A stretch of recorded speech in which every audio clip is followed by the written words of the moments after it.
Hello friends, welcome to GS station. आपका स्वागत है आपके अपने चैनल पर।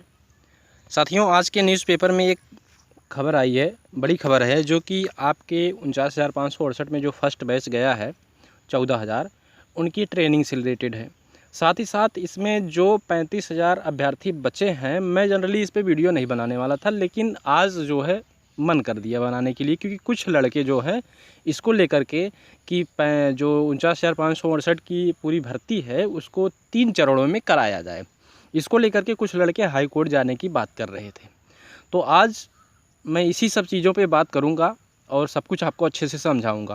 तो सबसे पहले देख लेते हैं कि आज के न्यूज़पेपर में क्या आया हुआ है। उससे पहले फ्रेंड्स, अगर आपके चैनल पर नए हैं तो चैनल को सब्सक्राइब करके बेल आइकन दबाना बिल्कुल मत भूलिएगा। तो चलिए स्टार्ट करते हैं। आप यहाँ पे देख सकते हैं, लिखा हुआ है कि सिपाही भर्ती 2018 चयनित अभ्यर्थियों का प्रशिक्षण 3 नवंबर से। आप सबको पता है कि जेटीसी चल रही है, ठीक है, और आरटीसी बाकी है, जो कि आपको 3 नवंबर से स्टार्ट करनी है, भर्ती बोर्ड करेगा। चलिए मैं आपको दिखा देता हूँ पूरी डिटेल क्या है इसमें। साथ ही साथ आपके बारे में भी कुछ बताया गया है, हिंट दिया गया है, उसको मैं आपको बताऊँगा। देखिए, लखनऊ सिपाही भर्ती 2018 के तहत चयनित 49,568 सिपाहियों का प्रशिक्षण 4 चरणों में कराया जाएगा। इन्होंने बोल दिया 4 चरणों में कराया जाएगा। अभी तक भर्ती बोर्ड इसी बात पर डटा हुआ है कि हम ट्रेनिंग 4 चरणों में कराएंगे, ठीक है। पहले चरण में 14,000 चयनित अभ्यर्थियों का 6 माह का प्रशिक्षण 3 नवंबर से शुरू होगा, जैसा कि आप सबको पता है। इस दौरान कोविड-19 के दिशा निर्देशों का पालन कराया जाना अनिवार्य होगा। आप सबको पता है कि सेंट्रल गवर्नमेंट से गाइडलाइन जारी की गई है, किसी मतलब तमाम प्रकार के जो हर राज्य के तमाम प्रकार के जो ट्रेनिंग सेंटर हैं, कॉलेज हैं, सब चीज़ के लिए मॉल हैं और सिनेमा घर हैं, सबके लिए एक गाइडलाइन जारी की गई। उस गाइडलाइन का ये हवाला दे रहे हैं कि उस कोविड-19 में उस गाइडलाइन का पालन करते हुए प्रशिक्षण कराया जाना है। आगे देखते हैं क्या लिखा है कि प्रशिक्षण निदेशालय की ओर से जारी दिशा निर्देशों में बताया गया। प्रशिक्षण निदेशालय जो है आपका, यानी कि जो ट्रेनिंग करवाते हैं उसका जो मुख्यालय है, वहाँ से जारी दिशा निर्देश में बताया गया है कि इसके लिए कुल 90 केंद्र बनाए गए हैं। ट्रेनिंग के लिए कुल 90 केंद्र बनाए गए हैं। इनमें पुरुषों के लिए 72 और महिलाओं के लिए 18 केंद्र बनाए गए हैं, ठीक, जहां आधारभूत प्रशिक्षण दिलाया जाएगा। ये तो हो गया बात उन अभ्यर्थियों का जो 14,000 कैंडिडेट सेलेक्ट हुए हैं और जिनको ट्रेनिंग पर जाना है। हालांकि जेटीसी में वो जा चुके हैं, आरटीसी में उनको जाना है। अब यहाँ पे बात किया गया है शेष कैंडिडेट के बारे में, जो शेष कैंडिडेट बच रहे हैं उनके बारे में देखते हैं। देखिए, पहले चरण में 13,000, यहाँ पे देखिए, पहले चरण में 13,261 पुरुष तथा 739 महिला सिपाहियों का प्रशिक्षण किया जाएगा। कोविड-19 के दिशा निर्देशों को ध्यान में रखते हुए इस बार क्षमता से कम अभ्यर्थियों का प्रशिक्षण किया जा रहा है। सबसे मेन पॉइंट यही है, क्योंकि कुछ लड़के जो हैं वो हाई कोर्ट का रुख कर रहे थे। देखिए, लड़के कोई भी हों और कुछ भी करते हैं तो वो बात भर्ती बोर्ड को पता चल जाती है। कोई भी एक्शन लेना चाहते हों या उसकी तैयारी कर रहे हों तो इसकी जानकारी भर्ती बोर्ड को रहती है, बताने वाले रहते हैं, ठीक है। आपके इन्हीं सब बातों को, जो आप हाई कोर्ट जाना चाहते हैं, इन्हीं सब बातों को मद्देनज़र रखते हुए ये जो है ये बात इसमें लिखी गई है कि कोविड-19 के दिशा निर्देशों को ध्यान में रखते हुए इस बार क्षमता से कम सिपाहियों का प्रशिक्षण किया जा रहा है। इससे पहले हवाला भी दिया गया है पिछली भर्ती का कि इससे पहले जनवरी 2018 में निकली 41,520 पदों पर भर्ती के लिए 2 चरणों में ही प्रशिक्षण किया गया था। इन्होंने साफ साफ कहा कि कोविड-19 के कारण जो है हम प्रशिक्षण से जो क्षमता है प्रशिक्षण की, उससे कम हम कर रहे हैं, उससे कम अभ्यर्थियों को हम ट्रेनिंग करवा रहे हैं। जबकि पिछली बार कोविड नहीं था तो क्या था कि सभी अभ्यर्थियों का ट्रेनिंग करवा दिए थे 2 चरणों में। अब ये तो हो गई पूरी बात पेपर की। तो साथियों, अब यहाँ पे बात आती है कि क्या हाई कोर्ट जाना आपके लिए उचित होगा। कल हमारे भाई साहब ने हमसे फ़ोन पे संपर्क किया था और उन्होंने बताया था कि कुछ लड़के हैं जो हाई कोर्ट जाना चाहते हैं। तो देखिए साथियों, मैं आप सबको बता देना चाहता हूँ, आप स्वतंत्र हो, ठीक है। आप स्वतंत्र हो, कहीं भी जा सकते हो, जहाँ आपकी इच्छा हो वहाँ जाइए, कचहरी जाइए, कोर्ट जाइए, सुप्रीम कोर्ट, हाई कोर्ट, जहाँ आपकी इच्छा हो वहाँ जाइए, ठीक है। और साथ ही साथ मेरा इस भर्ती से कोई लेना देना नहीं है। जो अभ्यर्थी सिलेक्ट हो गए हैं उनसे हमारा कोई लेना देना नहीं है। बस इतना है कि हम इन्फॉर्मेशन देते हैं, वो इन्फॉर्मेशन लेते हैं। मैं कोर्ट के मामले में ये बात ज़रूर बताना चाहूँगा कि आप लोग कोर्ट में जाओगे, क्या मुद्दा रखोगे कि ट्रेनिंग जो है वो 3 चरणों में कराया जाए, यही तो आप बोलोगे।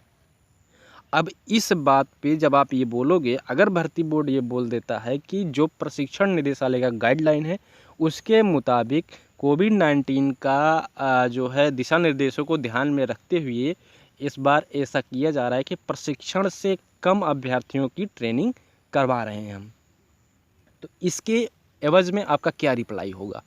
मैं आप लोगों के साथ हूँ, बिल्कुल खिलाफ़ नहीं हूँ, लेकिन दिमाग लगाइए 1 मिनट के लिए, इसके एवज़ में आपका क्या जवाब होगा? या भर्ती बोर्ड ये कहता है कि चलो हम 3 चरणों में ट्रेनिंग करवा दे रहे हैं, लेकिन जितने अभ्यर्थी हाई कोर्ट आए हैं उन सभी अभ्यर्थियों की सैलरी, अगर कोविड के दौरान अन्य अभ्यर्थियों को कोविड होता है या उनकी डेथ होती है तो नौकरी इनको करनी पड़ेगी, साथ ही साथ अपनी पूरी सैलरी उनके माँ बाप को देनी पड़ेगी जो अभ्यर्थी कोविड के कारण नहीं रहे। ऐसी कोई शर्त आप मानोगे? कोई शर्त नहीं मानोगे, सिंपल सी बात है। सैलरी नहीं मिलेगी तो ट्रेनिंग नहीं, हम ड्यूटी नहीं करेंगे। तो ये सब चीज़ें ध्यान में रखी गई हैं, ठीक है।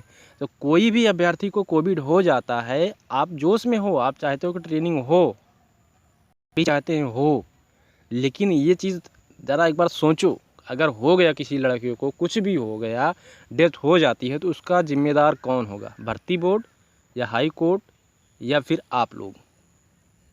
मैं अभी भी कह रहा हूँ, अगर आप जाना चाहते हो तो जाओ, बिल्कुल जाओ, बेहिचक जाओ, नो प्रॉब्लम, ठीक है। लेकिन मुझे नहीं लगता कि जो है इसमें कुछ लीगल पॉइंट है, या इसमें आप कोर्ट ऐसे बोल देगा कि आप 4 चरणों में करवाओ ट्रेनिंग। इतना प्रेशर तो भर्ती बोर्ड पे नहीं डालेगा कि भाई आप ज़बरदस्ती जो है उसको आप 3 चरणों में या 2 चरणों में ट्रेनिंग करवाओ, आपकी क्षमता इतनी तो आप करवाओ, ये गलत होगा, ठीक है। कोर्ट ऐसा कुछ बोलने वाला नहीं है, जहाँ तक मेरा अनुमान है, मैं पर्सनली बोल रहा हूँ ऐसा।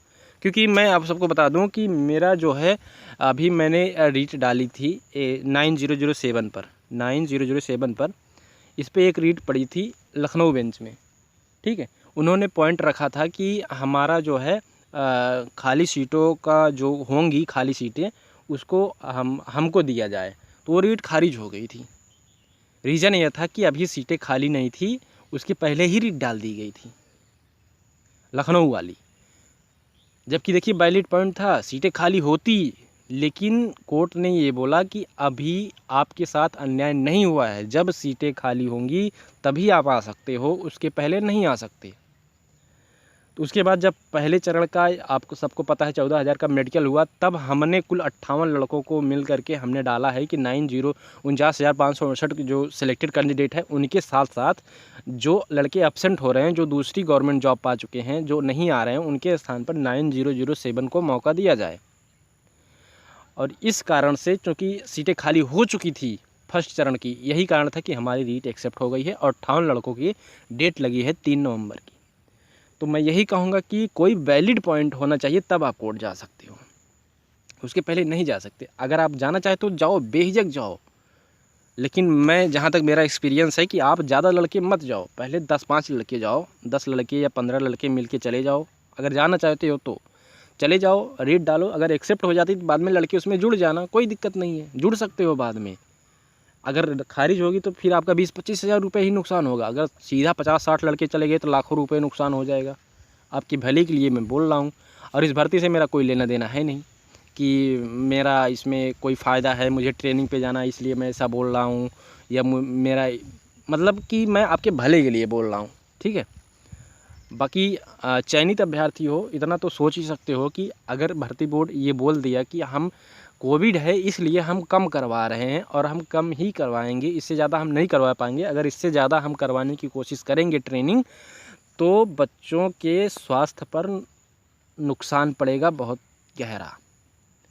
इस स्थिति में कोर्ट बिल्कुल नहीं बोलेगा कि आप ज़बरदस्ती करवाइए, ठीक है। तो ये मेरी राय थी, इसको आप लोग पर्सनली मत लीजिएगा कि मैं किसी उद्देश्य से या फिर किसी कारणवश आपको ऐसा बोल रहा हूँ, ठीक है।